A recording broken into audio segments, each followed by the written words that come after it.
The moment Cadet Lyra Knox stepped into the Galactic Combat Academy's main arena, I knew we were watching either the bravest human in the sector or the most spectacularly deluded one. My name is Vrexian, Senior Combat Instructor for the Andromeda Coalition Defense Force, and in my 300 years of teaching warfare to every species from the mineral-based Quarians to the telepathic Mindari, I had never, not once, seen a species send their cadets into advanced combat trials with less preparation than humans. But this was something else entirely. Instructor Vrexian, my assistant, a nervous Plexian named Trill, chittered beside me. His 6 eyes were all focused on different monitors, watching the cadets' vital signs. Should we perhaps postpone this? The human appears to be, well, laughing. She was indeed laughing. Standing there in the preparation chamber, 5'6" of compact human muscle and wild red hair pulled back in what they call a ponytail, Lieutenant Lyra Knox was absolutely cackling as the quartermaster's drone hovered before her. Cadet Knox, the automated system droned in perfect coalition standard. Please select your primary weapon for today's trial. The weapon rack materialized before her. Plasma rifles, photon cannons, molecular disruptors, graviton pulse generators. Every piece of technology that had taken our civilization 10,000 years to develop, laid out like a buffet of destruction. Lyra walked right past all of it. "Yeah, no thanks," she said, her voice carrying that particular human accent I'd learned came from somewhere called Montana.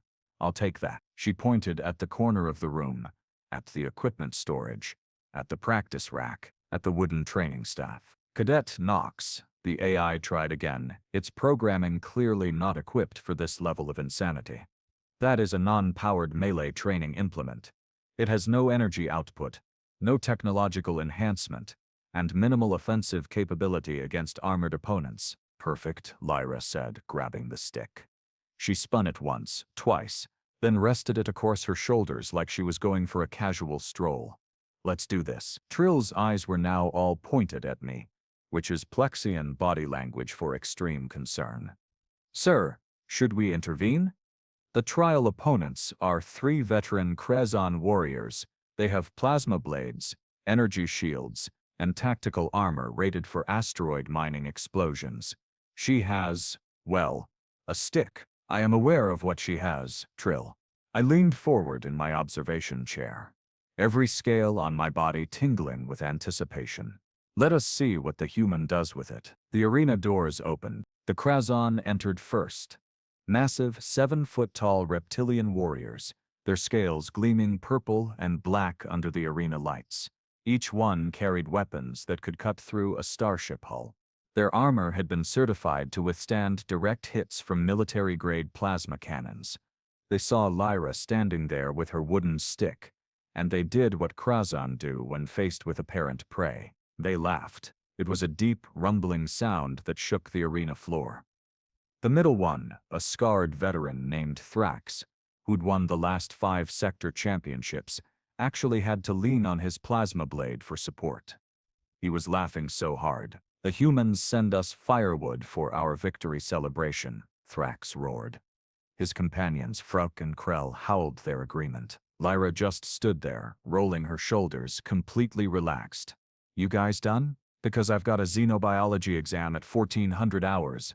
And I'd really like to wrap this up." That shut them up real quick. "Insolent mammal," Thrax hissed, his humor evaporating.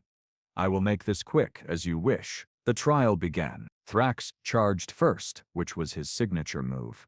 800 pounds of muscle and fury, plasma blades screaming through the air, fully intending to bisect this ridiculous human and be done with it. Lyra didn't move, didn't flinch, just waited. "She is going to die," Trill whispered beside me. "Sir, we must stop this. We must." Thrax's blade was 3 inches from Lyra's head when she finally moved. The stick snapped up, not blocking the plasma blade. That would be impossible, but striking Thrax's wrist at precisely the right angle, the right moment, with what I would later calculate was exactly 47 pounds of force applied to a nerve cluster that even Krazon anatomy couldn't protect. Thrax's hand spasmed. The plasma blade deactivated, clattering to the arena floor. Before he could process what happened, Lyra's stick swept his legs. All 800 pounds of Krazon warrior hit the ground like a dropped cargo container. The stick's tip pressed against his throat. "One," Lyra said calmly. Rock and Krell attacked together, flanking from both sides. Energy shields active, plasma blades coordinated for a scissor strike that should have left nothing but a human-sized scorch mark. Lyra dropped flat. Both blades passed through empty air, nearly hitting each other. The Krazon warriors stumbled, thrown off balance by missing their target. Lyra rolled, came up behind Krell, and that stick became a blur of motion. 3 strikes, faster than my enhanced vision could track, knee joint causing him to buckle. Elbow making him drop his blade. Base of the skull, not hard enough to cause real damage, but definitely hard enough to introduce Krell to the floor in a very personal way. 2, Lyra announced. Rock, to his credit, didn't make the same mistakes. He activated his shield to maximum, raised his blade defensively, and approached carefully, professionally. This was a warrior who'd survived 40 campaigns. He knew when to be cautious. "You fight well, human," he said, circling her. "But tricks only work once.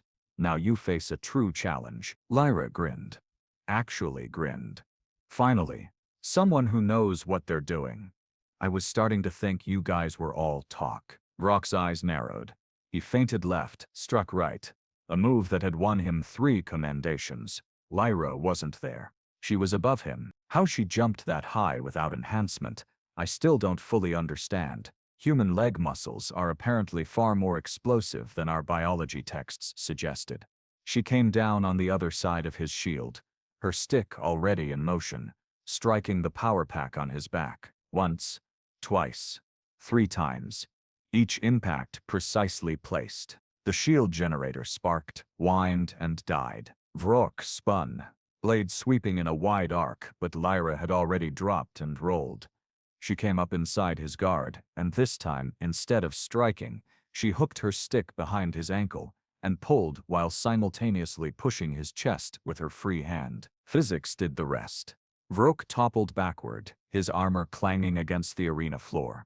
The stick appeared at his throat before he could rise. 3, Lyra said. Then she looked up at the observation window, directly at where she somehow knew I was sitting.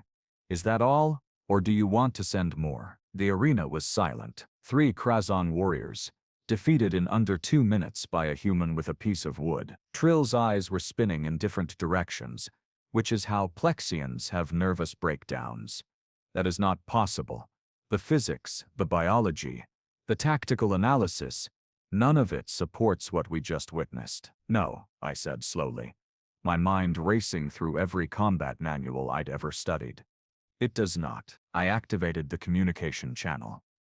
"Cadet Knox, please report to the observation deck immediately." She arrived 3 minutes later, still carrying the stick, not even breathing hard. Meanwhile, medical teams were helping the Krazon warriors out of the arena. Thrax was still trying to figure out what had hit him. "Have a seat, Cadet." I gestured to the chair across from my desk. She sat, placing the stick across her lap.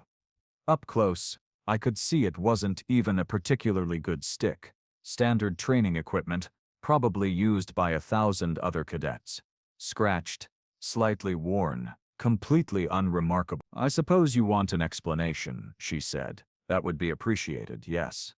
You just defeated 3 of our best combat students with a primitive wooden implement. Our entire observation team is currently questioning the fundamental nature of reality." Lyra shrugged. "It's not complicated. You guys have amazing technology, don't get me wrong. Those plasma blades are incredible, but you've forgotten something important." "And what is that?" "Before we had plasma, and photons and molecular whatever, we had sticks, and rocks, and our own bodies. Humans spent about 200,000 years figuring out really creative ways to hurt each other with basic physics and anatomy knowledge." She leaned forward, her eyes bright with that particular intensity humans get when they're passionate about something. "You see a wooden stick. I see a lever, a fulcrum, A striking implement that can transfer kinetic energy to specific anatomical weak points. A tool that can redirect force, create leverage, and exploit the gaps in even the best armor. Your technology is amazing. But technology has rules. Physics is universal. Biology has patterns.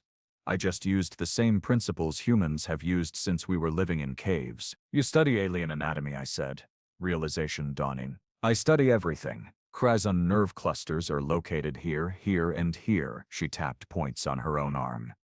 Their armor has gaps for mobility here and here. Their energy shields generate from backpack units with vulnerable power coupling. And their fighting style, while impressive, is optimized for opponents who also use energy weapons. They were not expecting someone to fight like a primitive. She grinned again. Nobody ever expects the primitive approach. I sat back, processing this. In the hallway outside, I could hear the Krazon warriors arguing loudly about what had just happened. They sounded very confused and very embarrassed. You realize, I said carefully, this changes everything we thought we knew about human combat capability. Does it though? Lyra tilted her head. Or does it just remind you that capability isn't about having the best gear? It is about knowing how to use what you've got. Before I could respond, alarms began blaring throughout the academy. Red lights flashed, the emergency channel activated, and Admiral Korsov's face appeared on every screen, his 4 mandibles clicking with stress. All combat-rated personnel to stations immediately. We have a situation. The Vrexian raiding fleet has bypassed our outer defenses. They are heading for the academy. Estimate 18 ships, all armed with latest generation weapons. This is not a drill. My blood went cold. The Vrexians were not like the Krazon. They were not honorable warriors. They were pirates, slavers, and they particularly enjoyed capturing military academies, because students made excellent hostages. Trill was already pulling up tactical displays. Sir, our defensive grid is down for maintenance. We have minimal security staff. Most combat instructors are at the sector conference. We are, to use human terminology, in very deep trouble. Lyra stood up, still holding her stick. How long until they arrive? 15 minutes, I said. Maybe 20. And how many combat-capable personnel do we have on site right now? 47.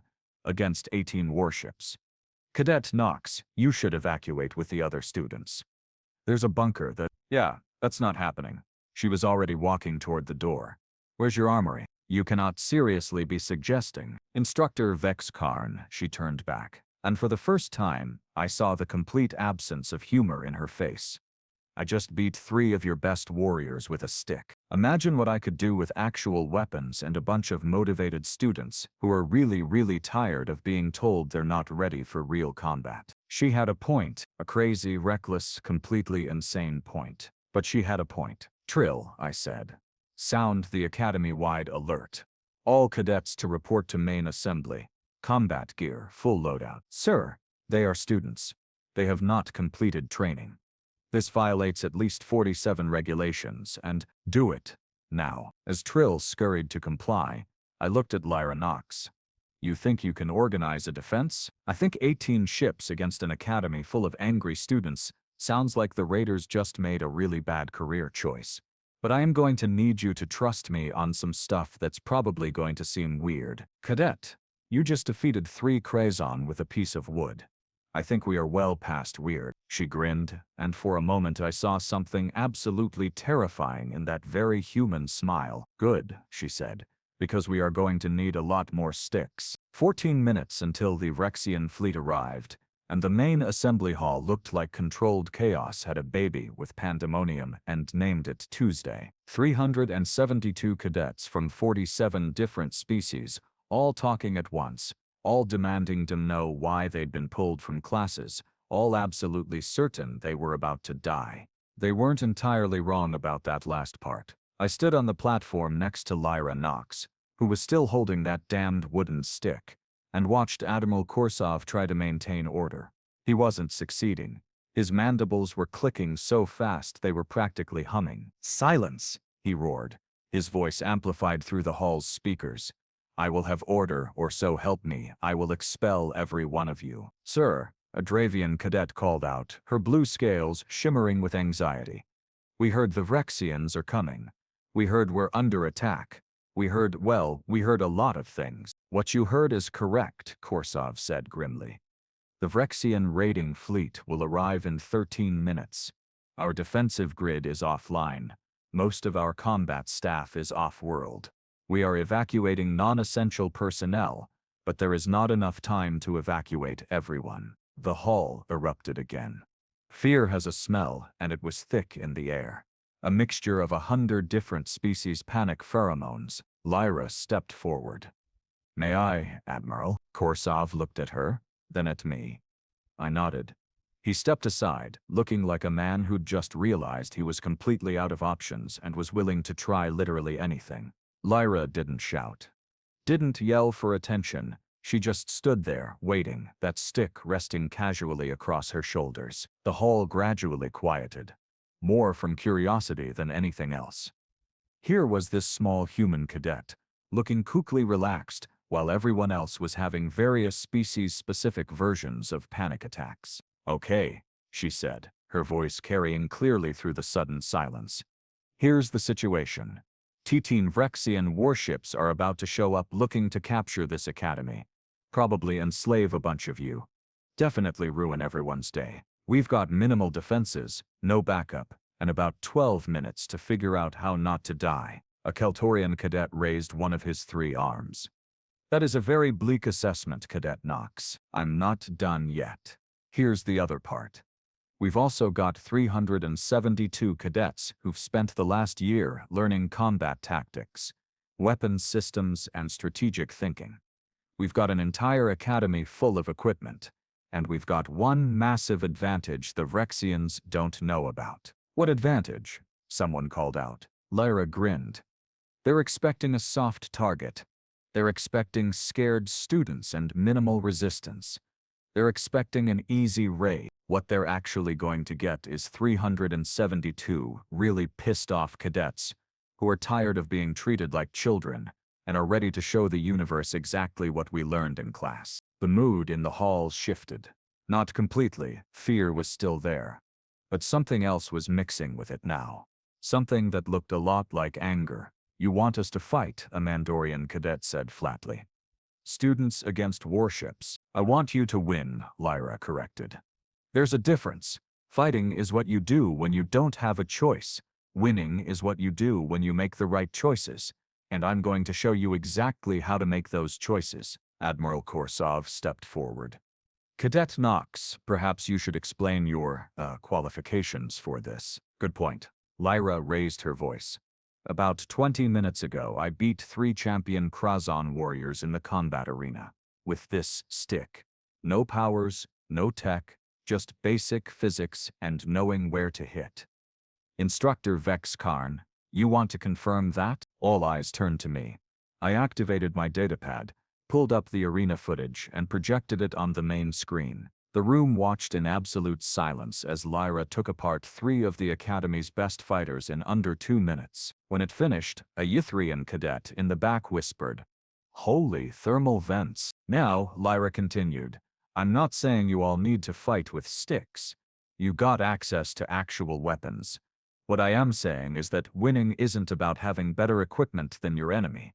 It's about using what you've got smarter than they use what they've got. And right now, we've got home field advantage, superior numbers, and the element of surprise. How do we have surprise? The Keltorian asked. They know we are here. They know there's an academy here. They don't know the academy is ready to shove plasma rifles where their environmental suits don't protect. Big difference. A ripple of laughter went through the crowd. Nervous laughter, but laughter nonetheless. Trill appeared at my elbow, his eyes spinning frantically. Sir, I have pulled up tactical data on Vrexian raider tactics. They typically deploy in 3 waves. Initial bombardment, boarding parties, then extraction teams. They will likely target the command center first. Lyra snapped her fingers. Perfect. Give me that data. She studied Trill's pad for maybe 15 seconds. Then looked up at the assembly. Okay, here's what we're going to do. We're splitting into 3 groups: defense, offense, and chaos. Chaos? Admiral Korsov repeated. Chaos, Lyra confirmed. Because the best way to beat a coordinated enemy is to make coordination impossible.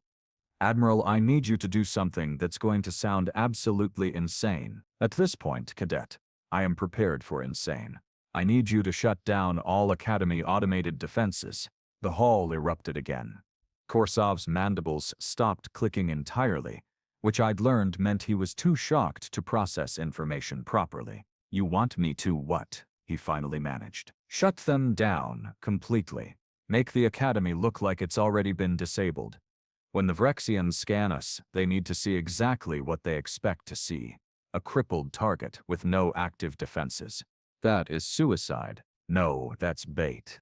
Lyra's eyes were blazing now, and I recognized that expression. I'd seen it before, on the faces of tactical geniuses right before they did something brilliant or catastrophically stupid.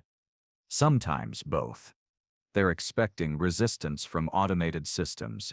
They've probably got countermeasures ready. What they're not expecting is 300 cadets with personal weapons hiding in every corridor, classroom and storage closet, waiting to turn their boarding parties into target practice. A Xinthian cadet stood up, her crystalline body chiming softly. You want to let them inside the academy? I want to invite them in, throw them a party, and make absolutely sure none of them leave to tell their friends about it. The silence that followed was different now. People were thinking, calculating, considering. A grizzled Thoraxian in the back, a veteran species known for their military prowess, stood up. His name was Krix, and he'd already completed 2 tours of duty before joining the academy. Cadet Knox, you are proposing an ambush using the academy itself as the kill zone. Exactly. Krix's mandibles spread in what I'd learned was a Thoraxian smile. I like this human. Continue. Lyra pulled up a holographic display of the academy. Okay, listen up. Here's how this works. Defense team. That's everyone with engineering or technical skills. You're going to be hiding in critical systems. Power, life support, gravity generators. When the Vrexians board, they'll send tech teams to secure those systems. You'll be waiting. Your job is to make sure they never get control. She highlighted another section. Offense team. That's combat-trained cadets. You're setting up firing positions in every major corridor. Crossfire angles, overlapping fields of fire. The works. When the boarding parties come through, you turn the hallways into shooting galleries. And chaos? Someone asked. Lyra's grin got wider. Chaos is my personal favorite. That's everyone who's good at improvisation. Your job is to make absolutely everything go wrong for the Vrexians. Seal doors they need open. Open doors they think are sealed. Mess with their sensors. Scramble their communications. Generally make their lives as miserable as possible. Think of it like, well, like you're a particularly vindictive poltergeist haunting a starship. Despite everything, despite the fear and the danger and the imminent arrival of 18 warships full of slavers, cadets were starting to smile. We will need weapons, Krix noted. Armory is 3 levels down, Admiral Korsov said slowly. He was looking at Lyra with something between horror and admiration. We have enough small arms to equip everyone twice over. Standard plasma rifles, photon pistols, some heavier weapons. Perfect. Krix, you're in charge of weapons distribution.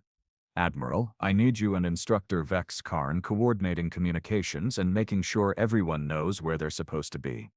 Trill, you're with me on tactical coordination. Me? Trill's eyes all focused on Lyra in surprise. You know every system in this academy, don't you? Well, yes. But then you know exactly how to make those systems do things they're not supposed to do. That's Chaos Team leadership right there. Trill's eyes began spinning again, but this time with what looked like excitement rather than panic. How much time? Lyra asked. I checked the tactical display. 8 minutes until they're in weapons range. Then we better move fast. Everyone, you know your assignments. Defense team, blue section. Offense team, red section. Chaos team, you're with Trill and me. Questions. A small Pixarian cadet raised a tentacle. What if this does not work? Lyra looked at her seriously. then we'll be captured, enslaved, or killed. So let's make sure it works. Any other questions? No one spoke. Good. Let's go show some pirates why attacking a military academy is the worst decision they ever made. The hall exploded into motion. Cadets rushing in every direction, species who'd been rivals in class now working together, sharing equipment, coordinating positions. I grabbed Lyra's arm as she headed for the door. Cadet Knox, you realize this plan is completely insane. Yes, sir. You realize if this fails, you will likely be held responsible for the deaths of hundreds of students. Yes, sir. You realize you are a first-year cadet with no actual combat experience against real enemies. Yes, sir. I studied her face, looking for doubt, for fear, for any sign that she understood exactly how badly this could go. What I saw instead was absolute, unshakable confidence. Why are you so certain this will work? I asked. She smiled, and suddenly I understood why humans had conquered their entire planet, despite being relatively weak, slow, and lacking natural weapons. Because, instructor, humans have been the underdogs in every fight we've ever been in. Weaker than predators, slower than prey, no claws, no venom, no armor. We should have been extinct a million years ago, but we're not. You want to know why? Why? Because we're really, really good at cheating. And I'm about to teach 300 cadets exactly how humans cheat at warfare. She turned and jogged toward the Chaos Team assembly point, leaving me standing there with that damned wooden stick she'd tossed to me. Admiral Korsov appeared at my side. Vex Karn, are we really doing this? We are really doing this. We are either about to witness the greatest tactical victory in Academy history, or the most spectacular disaster. Possibly both, I agreed. The tactical display showed the Vrexian fleet entering weapons range. 18 ships, each one bristling with enough firepower to level a city. All automated defenses were now offline, just as Lyra had ordered. The Academy appeared completely defenseless. The Vrexian fleet commander must have thought it was his lucky day. They are hailing us, Korsov said. Answer it. A holographic image appeared. The Vrexian commander was typical of his species. Scaled, four-armed, with eyes that held nothing but cold calculation. His name tag identified him as Raid Commander Vex. Academy Command. Vexor hissed, his translator making his voice sound like grinding metal. Your defenses are disabled. You have no warships in range. You will surrender immediately, or we will begin bombardment. You have 60 seconds to comply. Korsov looked at me. I nodded. Raid Commander Vexor, the Admiral said formally. We surrender. Please do not fire on the Academy. We have students here. Vexor's laugh was like scraping glass. Students make excellent slaves. Prepare for boarding. Any resistance will be met with immediate execution. Vexor out. The channel closed. Well, Korsov said quietly. We are committed now. Through the Academy's internal cameras, I could see cadets rushing to their positions. The defense teams were already hidden in maintenance tunnels and system access points. The offense teams were setting up firing positions that turned every corridor into a potential kill box.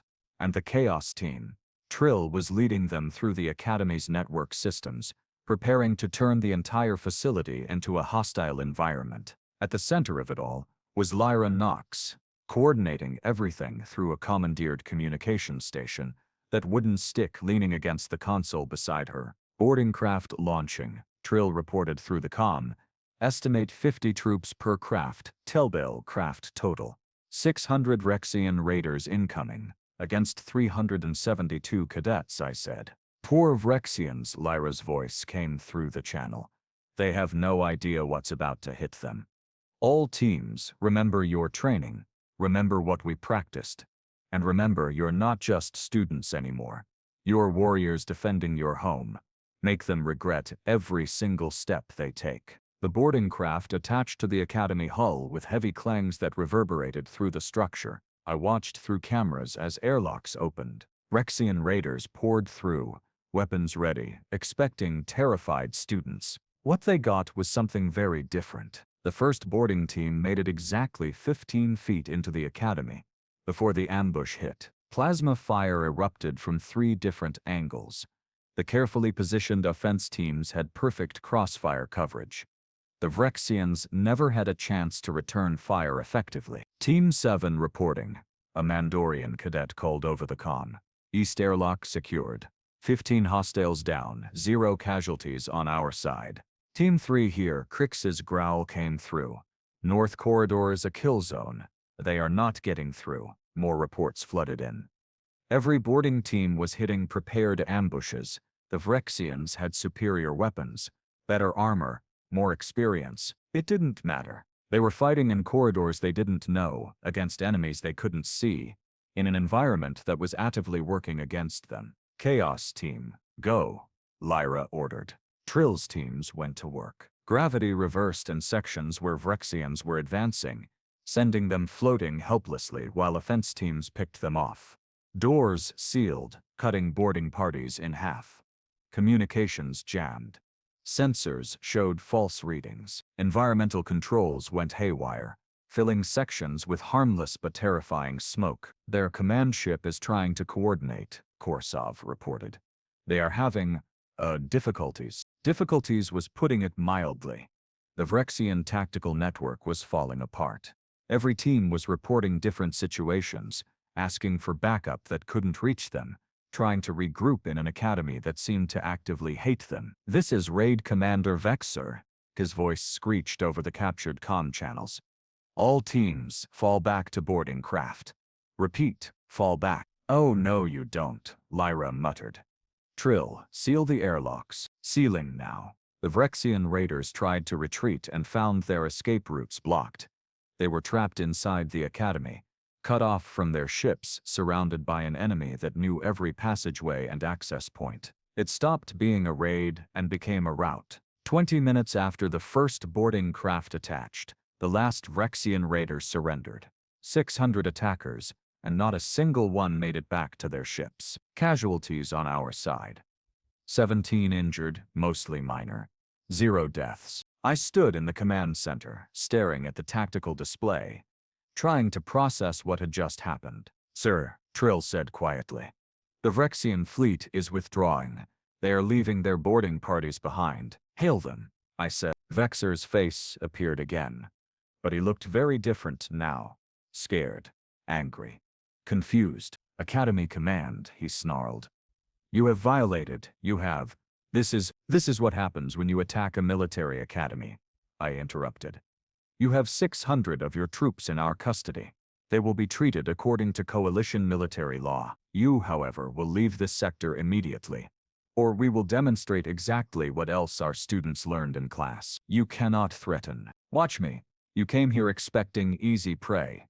Instead, you lost an entire battalion to first-year cadets. Do you really want to find out what our second- and third-year students can do? Or what happens when our actual combat instructors come back? Vexer stared at me for a long moment, then cut the channel. The Vrexian fleet jumped to hyperspace 30 seconds later. The command center erupted in cheers. I found Lyra Knox in the main corridor, surrounded by celebrating cadets from a dozen different species. They were chanting her name, lifting her into the air, treating her like the hero she absolutely was. She caught my eye and grinned, giving me a thumbs up. That bizarre human gesture of approval. I walked over, and the crowd parted respectively. Cadet Knox, I said formally. That was the most reckless, dangerous, ill-advised tactical operation I have ever witnessed. Her face fell slightly. It was also, I continued, absolutely brilliant. You saved this academy and everyone in it. You turned 300 terrified students into a coordinated fighting force. You defeated an enemy that should have crushed us. And you did it with creativity, leadership, and a wooden stick. I offered her the stick, which I'd been carrying. She took it, spinning it once, grinning again. So, she said, does this mean I passed the combat trial? Cadet Knox, you just set a new standard for what passing looks like. I suspect future cadets are going to hate you for it. Good. They should work harder. Admiral Korsov pushed through the crowd. Cadet Knox, on behalf of the Academy Command, I want to formally thank you. You have done something remarkable here today. Thank you, sir. But it wasn't just me. Everyone here fought, Everyone contributed. We won as a team. Yes, Korsov agreed. But you showed them how. You gave them a plan. You gave them confidence. You gave them leadership when they needed it most. He paused, his mandibles clicking thoughtfully. How would you feel about teaching a class? Advanced tactics, perhaps? Or unconventional warfare? Lyra's eyes went wide. Sir, I'm a first-year cadet. I haven't even finished basic training. You just defeated a raiding fleet with a wooden stick and 300 students. I think we can waive some requirements. She looked at me. I nodded. I would be honored to have you as a teaching assistant, Cadet Knox.